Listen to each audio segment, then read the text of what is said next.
My millionaire grandpa left me $120 million and his entire mansion.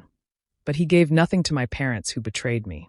Stay with me while I share how it all unfolded. And if my story moves you, I'd love if you could show some support by liking, subscribing, and sharing it with someone who needs to hear it. My name is Amina Booker. I've always been the quiet one in my family, the one who kept to myself, read books, and listened more than I spoke. Maybe that's why my parents, Charisse and Lowell, thought I was weak. To them, I was a disappointment, too quiet, too soft, too slow. But my grandpa, Clinton Booker, never saw me that way. He was the one who believed in me. He was the man who raised me when my parents were too busy chasing parties, cars, and money they didn't even have. Clinton Booker wasn't just rich, he was respected. Everyone in Atlanta knew his name. He built his fortune from the ground up, starting with nothing but determination. He used to tell me, "Amina, money will test people. But character? That tells the truth every time." I didn't fully understand what he meant until I saw the truth about my parents. One evening, I walked past the living room and froze when I heard my mother's voice. "All we need to do is keep sweet-talking Daddy. He's old now, and he trusts too easily. Once he's gone, the fortune is ours." My father's laugh followed, cold and arrogant. "And that girl? Please. Amina's too naive to see anything. She'll be left with scraps, like she deserves." I felt my chest tighten, my breath catch. They were talking about Grandpa like he was already gone, like he was just a wallet waiting to be emptied. And me? They spoke about me like I wasn't their daughter, but some useless obstacle in their way. I stepped back quietly, my hands shaking, afraid they would hear me. Every word cut deep.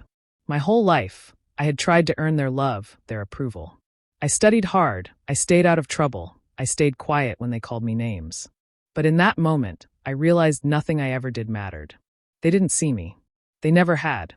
Grandpa must have known, though. He always gave me those knowing looks whenever Charisse and Lowell showed up suddenly with fake smiles and flashy gifts. He saw through their act, even if he never said it out loud. And maybe he knew that one day I would hear the truth for myself. I went to bed that night with tears soaking my pillow, my heart heavy, but my mind sharper than it had ever been. For the first time, I wasn't just the quiet daughter they dismissed. I was watching. I was listening. And I was learning exactly who my parents really were.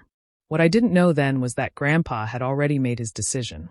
And soon, the world they thought they were about to inherit would crumble right in front of them. I spent most of my childhood in my grandfather Clinton's house, not because it was planned that way, but because my parents, Charisse and Lowell, simply didn't want to be bothered with me. They weren't the kind of parents who stayed home to tuck me in or ask about my day. No, they were always running after the next flashy thing. New cars they couldn't afford, vacations they didn't need, and parties where they could show off to people who barely cared about them. I used to wait by the window sometimes, hoping their car would pull into the driveway. I thought maybe that night they'd come inside, sit with me, and just be my parents. But most nights the driveway stayed empty. When they did show up, it felt worse than when they were gone. They never asked about my schoolwork or my friends. Instead, they looked at me with disappointment in their eyes. "You're too slow, Amina," my mother would say sharply, as if I was some problem she couldn't fix. My father would shake his head and call me ungrateful. If I didn't smile when they brought me something small, like a trinket from a trip. They didn't understand that I didn't want their souvenirs. I just wanted their time. And when I got too quiet, too withdrawn, they would snap. "You're a disappointment. You'll never be anything." Those words sank deep, especially when I was little. I used to believe them. I thought maybe I really was the problem, that something inside me was broken. But Grandpa Clinton never let me stay in that dark place for long. He had this calm strength about him, like the kind of man who had already fought his battles and knew how to guide someone through theirs. He filled the gaps my parents left wide open. Instead of calling me names, he taught me how to think.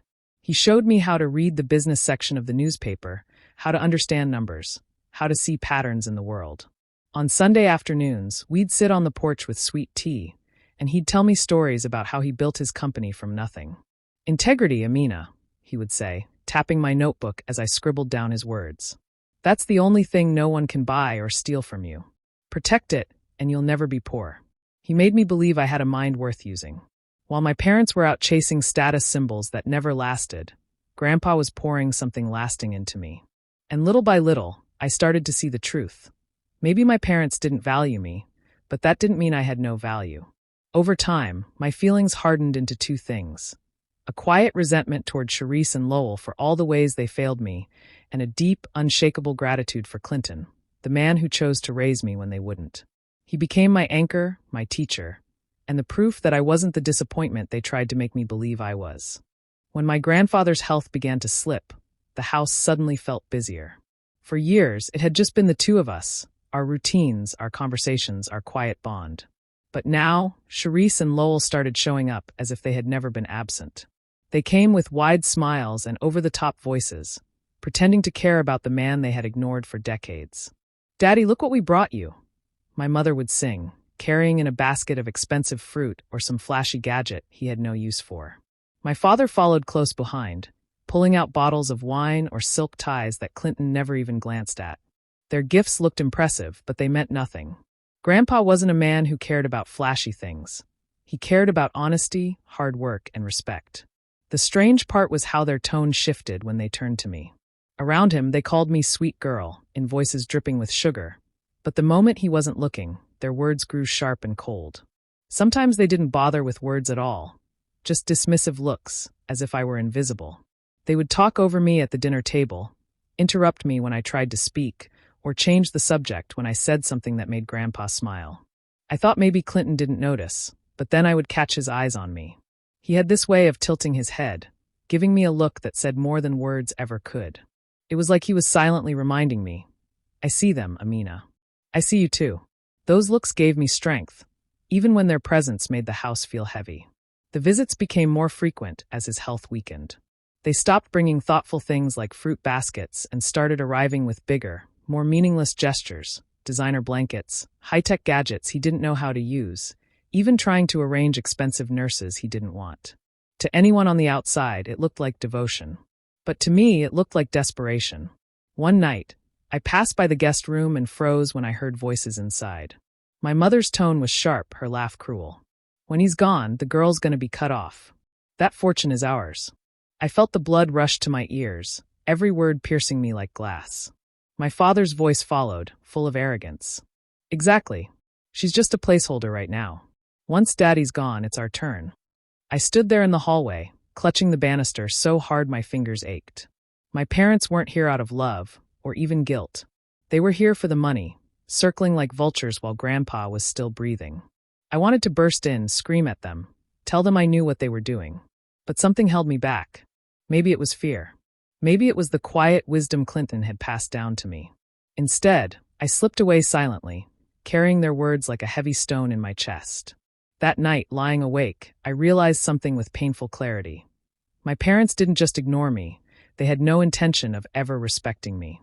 To them, I wasn't family. I was competition. And they had no idea that the man they were trying so hard to fool already saw through them. When my grandfather Clinton passed away, it felt like the air was ripped from my lungs. The house that had always been full of his calm presence now echoed with silence. I wandered through the rooms like a ghost, running my hands along the walls, sitting in his favorite chair, waiting for a voice that would never come again. Losing him was more than losing family. It was losing the one person who had always believed in me. Days later, I found myself sitting in a quiet office downtown, the blinds half drawn, the smell of old paper and leather filling the air. It was the day of the will reading. My hands trembled as I held my purse in my lap, unsure of what to expect. Across from me, my parents, Charisse and Lowell, walked in as if they were arriving at a celebration. My mother wore a wide grin, her jewelry clinking with every step, while my father leaned back in his chair with smug confidence. They whispered to each other, not even trying to hide their excitement. Finally, I heard my father mutter. My mother giggled, already daydreaming out loud about vacations, luxury cars, and how the mansion would look once she redesigned it. Their voices felt like knives in the quiet room, cutting through my grief with greed. The lawyer, an older man with silver glasses, shuffled his papers and cleared his throat. The room stilled. My heart thumped so loudly I was sure everyone could hear it. He began reading Clinton's words, his tone steady and precise. To my granddaughter, Amina Booker, who stood by me, who listened, who carried herself with honesty and care, I leave the entirety of my estate. This includes the mansion and the sum of $120 million. The words echoed in my mind, almost unreal. I stared at the lawyer, certain I had misheard. $120 million. The entire mansion. To me. Before I could even process it, the explosion came. My mother shot up from her chair, her voice sharp and venomous. What? That's impossible. She must have tricked him. She's been poisoning his mind against us. My father slammed his hand on the desk. This is fraud. There's no way he would leave us with nothing. The lawyer calmly continued, unfazed by their outrage. As for Charisse and Lowell Booker, there are no assets left to be distributed. Their faces turned red with fury. My mother pointed at me, her finger trembling. You did this, Amina. You manipulated him. You stole what was ours. My father's voice joined hers, a storm of accusations and insults hurled in my direction. But I couldn't answer. I sat frozen, my hands still in my lap, staring at the floor. My body was present, but my mind was somewhere far away, caught between grief and shock. I had never asked for this. I only wanted my grandfather. And yet now his entire legacy rested in my hands, while the people who had abandoned me fumed, blind to the truth that he had simply seen them for who they really were. The days after the will reading were heavy. I was still mourning my grandfather, still walking through the mansion half expecting to hear his voice. But my parents didn't give me even a moment to breathe. They showed up at the front gates the very next morning, demanding to be let in. When I opened the door, my mother's face was tight with anger. Amina, we need to talk, she said, her tone sharp but dressed up with fake sweetness. My father stood behind her, arms crossed, his eyes narrowed like I was some thief caught red-handed. You have to share the money, he said flatly. It's your duty as our daughter. We raised you, we sacrificed for you, and now it's time for you to do the same for us. The words stung, not because they were true, but because of the audacity behind them. Raised me? Sacrificed? They had abandoned me to Grandpa while they chased their own pleasures. I took a breath, remembering Clinton's steady voice in my ear. Never hand your life to people who never gave you theirs. That advice rang louder than their shouting. No, I said quietly. This is mine. Grandpa left it to me for a reason. Their faces twisted with rage. My mother slammed her purse on the table in the foyer, her voice rising. How dare you talk to us like that? We are your parents. You wouldn't even have a life if it weren't for us. You're nothing without us. I didn't answer. I simply opened the door wider and told them to leave. That should have been the end, but it was only the beginning. A week later, they showed up uninvited again, this time with 2 distant cousins in tow. They strutted through the mansion as if it already belonged to them, loudly criticizing me in front of my relatives. She's selfish, my father announced in the living room, making sure everyone could hear. She's keeping all that money while her own family struggles. What kind of daughter does that? My mother chimed in with a dramatic sigh, dabbing at imaginary tears. We loved her, we gave her everything, and this is how she repays us. Greedy and heartless. I stood at the staircase, my hands trembling, but I refused to argue. Deep down, I knew the truth would outlive their lies. Still, it hurt to see my relatives glance at me with uncertainty, wondering if there was truth in their words. And they didn't stop there. Soon I began to hear rumors floating around the neighborhood, stories twisted by my parents' mouths. They told anyone who would listen that I had manipulated Clinton in his final years, that I had tricked him into signing everything over to me. They painted themselves as the victims, robbed of what was rightfully theirs. Each whisper reached me like poison, but I held on to my grandfather's voice. He had trusted me with his legacy because he knew I was strong enough to protect it, even from the 2 people who should have loved me most. In the weeks after my parents' attacks, guilt began to creep into me like a shadow. The mansion was so big, the bank accounts so heavy with numbers I could hardly imagine spending. Sometimes I would sit in the grand dining room, staring at the chandelier, and think, maybe they're right. Maybe I should share it. Maybe I don't deserve all of this. Those thoughts ate at me, especially late at night when the house was quiet. I would hear my mother's voice in my head calling me selfish, my father's words accusing me of being ungrateful. Even though I knew they were lies, they had been telling me those things my whole life, and part of me still believed them. One night, unable to sleep, I opened the drawer of Grandpa's desk. Inside was an envelope with my name on it, written in his steady hand. I held it carefully, as if it were fragile glass. My heart pounded as I unfolded the letter. I leave this to you, he had written, because you were my legacy, not them. You listened, you learned, and you carried yourself with integrity. This is not just money, it is a tool. Use it to build, to uplift, to protect. Do not waste a minute feeling guilty. You were chosen because you were ready. I read those lines again and again until the tears blurred the ink. For the first time since his passing, I felt his presence so strongly that it steadied me. He trusted me. He saw me. And if he believed I was ready, then I had no right to doubt myself. The guilt began to fade, replaced by determination. I started to look at the fortune not as a burden, but as a responsibility. I set up a scholarship fund in Grandpa's name, aimed at helping kids in Atlanta who, like me, had been overlooked or pushed aside. I partnered with local organizations, funding programs for after-school tutoring, arts, and business skills. Every time I saw a child smile as they held their first scholarship letter, I felt a piece of my own childhood heal. I wasn't just holding the money. I was putting it into motion, just like Grandpa would have wanted. The mansion, too, began to transform. Instead of being a lonely house full of memories, I renovated it into a place that could host community gatherings, mentoring sessions, and family events. I filled the walls with artwork from local artists, turning it into a space alive with creativity and hope. And somewhere along the way, something inside me shifted. I no longer walked with my head down, no longer felt like the quiet, neglected child who didn't measure up. I started walking with my shoulders back, my voice clear. For once, I felt proud to be Amina Booker. Not because of the money, but because I was finally living with the confidence my grandfather had always seen in me. It didn't take long for my parents' glossy world to start crumbling. For years, they had lived on loans, credit cards, and the appearance of wealth.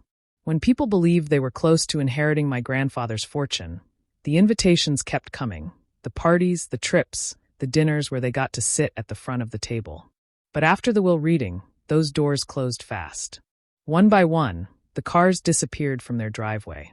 First the red convertible, then the sleek black SUV. Their so-called friends stopped calling, stopped answering texts, stopped showing up.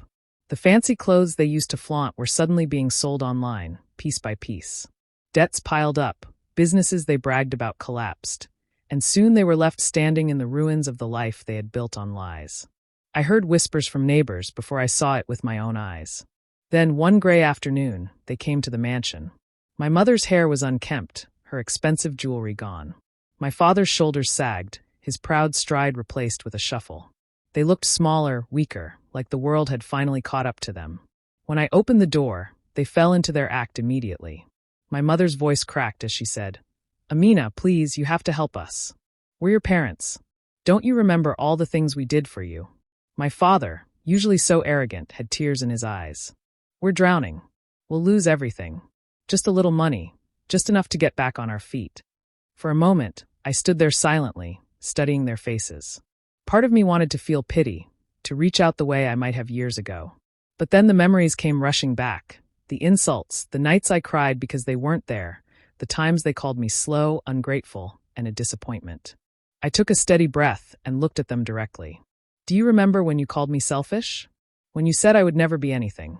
Do you remember leaving me here for Grandpa to raise while you chased your cars and parties?" They both fell quiet, their tears slowing as they realized I wasn't bending. "Grandpa saw you clearly," I continued, my voice calm but firm. "He knew your love was fake, that you only came around for money. That's why he made his choice. And I won't undo what he wanted."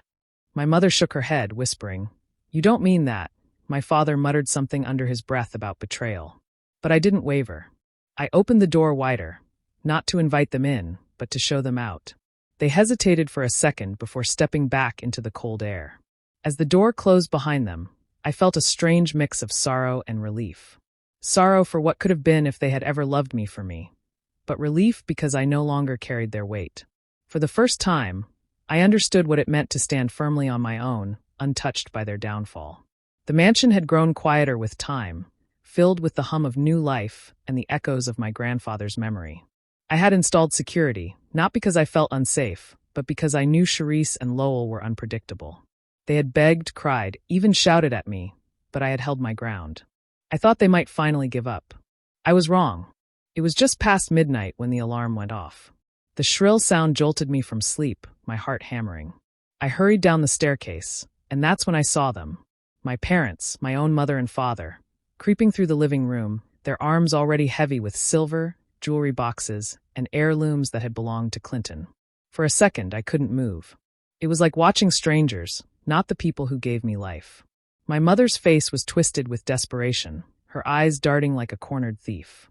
My father's hands trembled as he stuffed things into a bag, his arrogance replaced with panic. Before I could even speak, security rushed in. 2 guards I had hired grabbed them firmly, pulling the stolen items from their grasp. My parents shouted and struggled, their voices echoing against the high ceilings. "Let us go," my father barked, his pride still clinging to him even in disgrace. "This is our house too," my mother cried, her words sharp, almost hysterical. I stepped forward, and for the first time they froze. Their eyes landed on me, and a silence filled the room, broken only by their ragged breathing. I looked at them, the people who had abandoned me as a child, humiliated me as a teenager, and tried to destroy me as an adult. And now, here they were, reduced to sneaking in under the cover of darkness like common thieves. "After everything," I said quietly, "this is who you've become." They opened their mouths to speak, but I lifted my hand, stopping them. I wasn't interested in their excuses. I wasn't interested in their lies. "You could have chosen differently," I continued, my voice steady. "You could have been parents, but you only ever thought about yourselves. Grandpa saw it, and now so do I."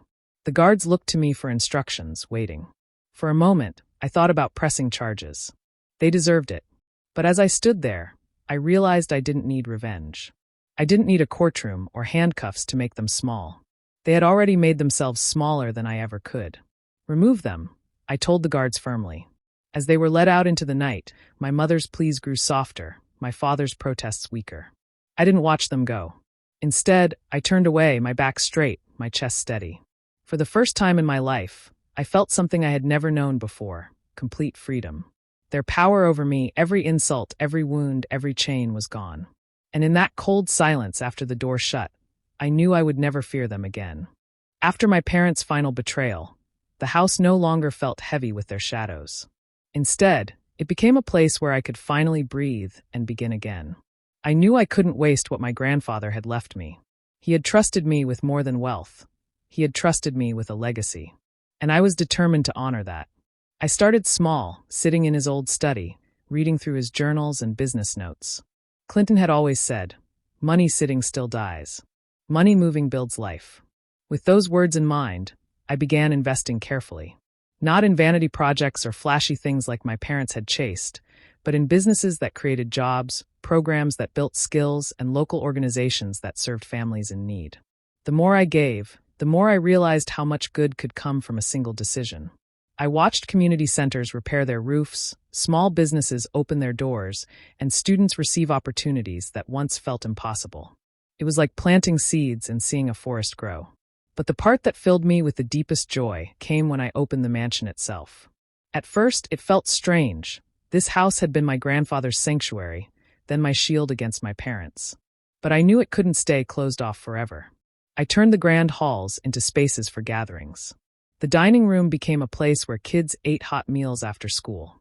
The library, once just shelves of old leather books, became a tutoring hub where young people discovered the same love of learning Clinton had given me.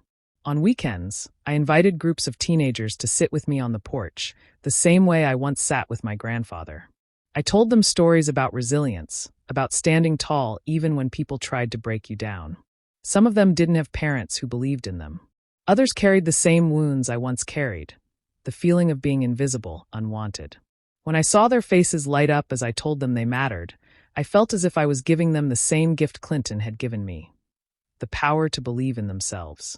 Word spread quickly, and soon people in the community began to see me differently. Not just as the quiet girl who had inherited money, but as someone who was building something lasting. Neighbors greeted me with respect, teachers reached out for partnerships, and families thanked me for opportunities their children had received. Every evening, when the sun dipped low and laughter filled the halls, I felt a peace I had never known as a child. The mansion wasn't just a house anymore. It was alive, filled with voices, hope, and growth. I still missed Clinton every single day, but in those moments, I felt him close. I knew I was carrying forward everything he had taught me. And that knowledge gave me closure. Not because the past had vanished, but because I had finally transformed it into something brighter. When I finally had time to sit alone in the mansion, I let myself reflect on everything that had happened. The quiet halls carried so many memories, some painful, some beautiful. But together, they told the full story of my life. My parents' betrayal had broken me in ways I didn't even realize as a child. Their absence left me with wounds I carried for years, whispering that I wasn't enough. But Clinton's love, steady and patient, had been the force that built me back. He had seen me clearly when no one else did, and because of him, I learned how to see myself. The inheritance, the mansion, the millions, they were not prizes to flaunt or shields to hide behind. They were reminders. Every dollar was proof that my grandfather believed in me, not because of bloodlines or obligation, but because he had watched me grow and trusted the person I had become. That kind of trust was worth more than all the money in the world. Sometimes I still wondered why my parents chose the path they did. Why greed mattered more than love. Why appearances mattered more than family. But I stopped letting those questions control me. Their choices were their own. My life was mine. And in Clinton's final act, he had freed me from the chains they tried to keep me in. I began to see the fortune as a tool, not a treasure chest. It was a trust placed in my hands, a responsibility to do good. The programs, the scholarships, the gatherings at the mansion, those weren't just ways to spend money. They were ways to keep Clinton's spirit alive, to ensure his values outlived him. And every time I saw a child find hope in a place they thought had none, I felt that legacy shining brighter. There were still nights when grief pressed heavy on my chest. I missed his laugh, his steady presence, the way he would lean back on the porch and tell me the world's wisdom in simple words. But even in those moments, I didn't feel empty. I carried his lessons in me, and I carried his love. That was something no betrayal could erase. As I stood by the grand staircase one evening, watching the lights glow softly across the rooms now filled with warmth and life, I whispered to myself the truth I had finally learned. They betrayed me, but Grandpa gave me more than money. He gave me a life where I no longer need them. Those words were not bitter. They were freedom. For the first time, I no longer felt like the abandoned girl begging for scraps of love. I was Amina Booker, the granddaughter Clinton believed in, the woman who carried his legacy forward. And as long as I lived, that legacy would never fade. Do you believe Amina was right to cut ties with her parents after all they did? Or should she have given them another chance? Share your thoughts in the comments. I'd really like to hear them. And if you enjoy stories like this one, make sure to hit subscribe and turn on the notification bell so you'll always catch the next chapter.